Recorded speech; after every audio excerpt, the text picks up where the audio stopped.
Well, hello everyone, I hope you are well. I just thought I'd do a little wee chatty video about books that I'm excited to read in the new year. Now, I say this with a wee caveat, a wee asterisk as it were, in the corner.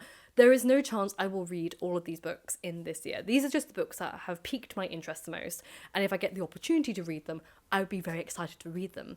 And also, if you watch my other channel, you'll know that I am documenting a no-buy year. So you're probably thinking, how are you going to read most of these books? Because most of them are new releases or coming out later this year. Well, my friends, because it's my no-buy year rules, I can't spend my own money on things, but part of the caveat is that I can spend book vouchers, and I have saved book tokens that I got from my birthday in November and Christmas to gather up a small little poddle? That's not a real word, but I'm going to call it a poddle of, book money. So I think from the two combined, I have just over £120 in book tokens from birthday and Christmas from friends and family that I have saved away, and these are the books that I would consider spending those tokens on, but obviously I can't go outside the realms of the tokens, so it'd have to be exactly that amount, whatever that may be. These are the books that I've got on my wish list that I look at, and I'll share them with you, and I will link them down below. The links will be affiliate links, so if you do buy any of them, please keep that in mind that I will get a cut, potentially, of that purchase, but that's just my disclaimer. The first one is Great Exploits by Ferdia Lennon. From what I basically know about this, it's not a retelling as it were, but it is set in Athens, I believe, just after the exploits in Sicily. I could be wrong. Oh, I was right! So it's based in 412 BCE, just after Athens' invasion of Sicily has failed, and it's a retelling of a production of Medea that is occurring at the time. So it is a completely imaginative fiction. It's not the same as a mythological retelling, which piqued my interest because I am so sick of quote-unquote feminist retellings, because one, that's basically what my whole PhD thesis is on, and quite frankly, I don't think any of them have been good. Like, really, really not. The vast majority are very mediocre fiction. That's just my personal opinion on it. So, but I'm still interested in reading people's ideas around the ancient world and how they are interpreting it in their own way. I still find that fascinating. So just from a more curious point of view, this sounded a bit more original. So we'll find out if I get my hands on it, as it were. Just stress that this is a mixture of fiction and non-fiction, and you'll see it's quite a bit of a blur. My apologies for butchering this author's name, but the next one that caught my attention was The Visionaries by, let me get this right, Wolfram Eilenberger. I really hope I pronounced that correctly. It's a Western philosophy book. This is the use of how philosophy played its role in the middle of a war, particularly the Second World War, primarily from what I can tell, looking at female philosophers from Veal to Hannah Arendt. I never say her surname correctly. I apologise, no matter how much I write it down, I always mispronounce it. But how these radical philosophers who then inspired postmodernism, etc., what their role of philosophy was in the middle of a war. And that really intrigues me, because that's what I spent my master's looking at, and it's nice to see someone else writing about it. So someone far more intelligent and well-read than me about the topic of philosophy. So that was one that piqued my interest out of the philosophy section. Another topic very close to my field of subject as classics and ancient history is the next book, which is A Program of Absolute Disorder, Decolonializing the Museum by Francois Verge, and it's forwarded by Paul Gilroy. Again, huge discussion happening. I remember back when I was on Twitter, it was just all the time, and I can't imagine since the whole Elgin Marbles discussion and, not giving those back to Greece, all the controversy surrounding it, and ownership of the museum artifacts and returning things, and also then the whole decolonializing of museum artifacts, and museums in general. I would love to read this more in depth, because I'm not entirely educated on the subject. Whilst I've spoken to peers who actually study this or work in museum situations or research artifacts and the ethics of, museum holdings and collections, I've spoken to them about it, but I obviously haven't read more than what they have told me to read, so it'd be nice to actually sit down with a book that's probably more collated, particularly with how France has actually handled it, and I would like to learn more about the subject, so that caught my interest as well. Sticking in the history realm, but also kind of teetering on the literary realm, is Magus, or Magus. I never pronounce it correctly, because again, I just never know when I say words outside, but Magus, The Art of Magic, From Faustus to Agrippa, or Agrippa, by Anthony Grafton. Again, I love talking about magic and dark magic, so anything around discussions of how magic is woven into history and also literature intrigues me deeply. I love the description as well. Let me show it with you. At the heart of the extraordinary ferment of the High Renaissance stood a distinctive, strange and beguiling figure, the Magus. An unstable mix of scientist, bibliophile, engineer, fabulist and fraud, the Magus ushered the modern physics and chemistry while also working on everything from secret codes to siege engines and magic tricks. This fascinates me. Have I got any fiction on here? Let me wheel down, see. There is a retelling of Medea by Rosie Hewlett. But it's there. But again, because I'm so saturated with really bad retellings, like no one has appeased me with retellings. Like no one has done a good job in my opinion. So I don't think I really want to subject myself to it, but it's on the list. It's right there, but I've lost so much faith in humanity that I don't have high hopes. Oh, I believe this is fiction, The Book Forger. No, it's another history book, The Book Forger, by Joseph Hone, about the true story of how a literary crime that filled the world. And there was, book forgery was a huge black market, as it were, since, the Library of Alexandria is like the earliest example of like huge book forgery scams, with book forgers trying to like sell things to the Library of Alexandria, just fake. That's why we have pseudo Apollodorus, pseudo this, pseudo that in the literary world, because it was someone forging to be an ancient writer and discovering a text. So I'd like to know more about contemporary versions of book forgery rather than the ancient ones, because that's kind of all I know really, but not modern takes, but I'm sure there is a lot similar to that. Have I got any fiction? Oh, here we go. This one sounded funny. How I Won the Nobel Prize by Julius Taranto. And this seems to be a satirical take on the Nobel Prize and research fields and cancellations and forgery within the world of physics.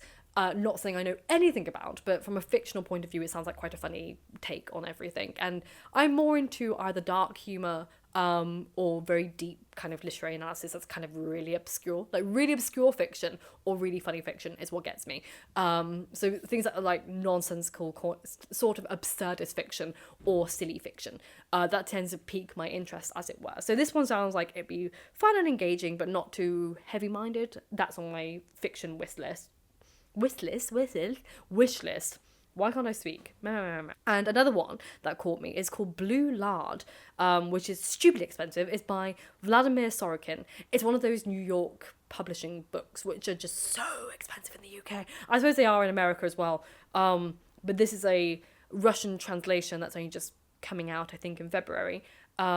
It's a novel about a futuristic laboratory where genetic scientists speak in a Joycean dialect of Russian mixed with Chinese, peppered with ample neologisms, and work to clone famous Russian writers who are then made to produce text in the style of their forebearers. That sounds absolutely hilarious and right up my street. So I was like, it seems expensive, because it's like £17 for a paperback, which is obscene, but I know in other places books are way more expensive than that. But for the UK, that's really expensive. To be fair, books have gone up so much. Like hardbacks now for non-fiction are going up to £40 a book. And I was like, my goodness, the Brexit is here. Hi, Brexit, you're really hitting the publishing market. But yes, as expensive as the New York book thingies. I can never remember their publishers. Basically, that publisher. That sounds like it's worth the price for me, because that sounds hilarious. Now this one I am definitely getting my voucher. I don't care what the reviews are. This is up my street because it's by the same author as Thistlefoot. It is 50 Beasts to Break Your Heart by Jenna Rose Nethercott. And if it's by like Thistlefoot in any shape or way, it's gonna be fantastic. Absolutely fantastic. Also, look at the front cover. You sold me with a goat in a dress. Like a goat in a dress is what gets me. Because anything to do with a slightly anthropomorphized goat gets me every time. And, this is why I weirdly have, like, a love for satanic imagery, even though I'm not related in any shape or form to Satan, like, satanic rituals. And this is why I have pictures of, like, Satan as the goat in my bedroom, even though I have no relation to any kind of religious affiliation or spirituality in any shape or form.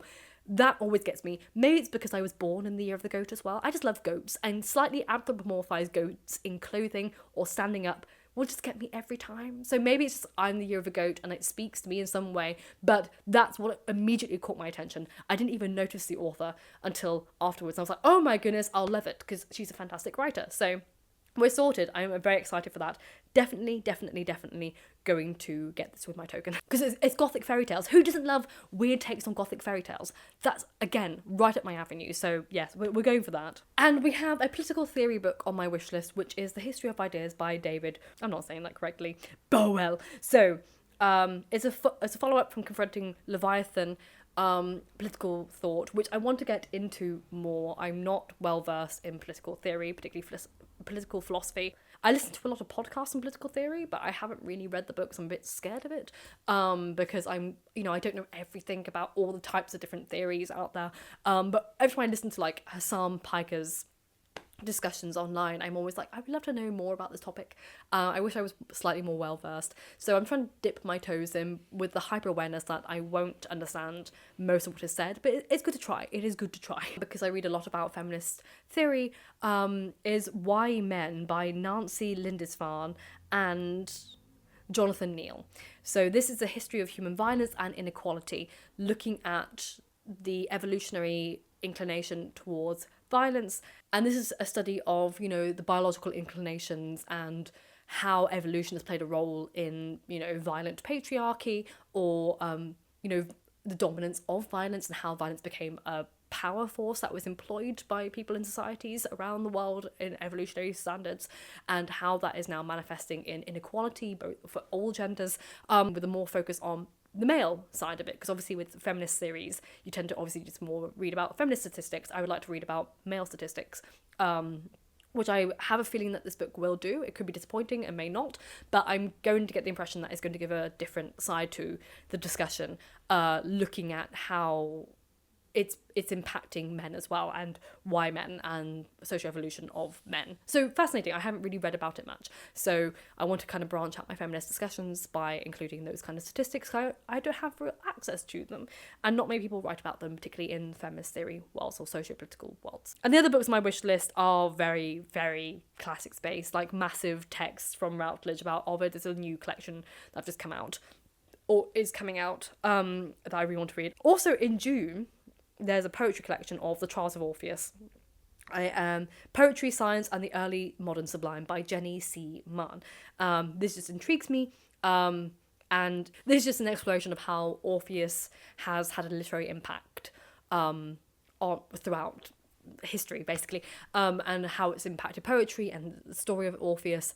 I know I don't want to give this to my friend because I know she's doing a lot on Orpheus, and she's like, no, my thesis is due, and there's a new book coming out just before her thesis is out, but I can read it in her honour. I'm like, so I know you had a whole chapter on this and the book's just come out, but hey, I'll read it in your honour. To be fair, I may be covering a bit of Orpheus's myth in my dissertation, so it may be worthwhile, so I think I should prioritise this book as one of the books that I use my voucher on, because it may be useful, but it's not coming out for a wee while. Obviously, I will not read all of those books. I will not have all of those books. I probably won't get access to a lot of those books, because even though I have the library, some of them are a little bit niche. Then, like, it's not your traditional high-selling contemporary fiction book that's being, popularised. The library may not get hold of a lot of the editions of those. So I may not have the library to turn to for those, but at least they're on my wish list, so I know what I want to get potentially with my vouchers, and throughout the years you will see what I spend my voucher on, because I'll talk about them if I get access to them. But yes, I hope you enjoyed this more chatty video about the books that I'm looking forward to in the new year. I hope you have a fantastic year. Let me know what you're looking forward to reading, or any recommendations based on those books that I shared that you think. Let me know down below. And I hope you are happy and healthy, and remember, books save lives, so keep reading.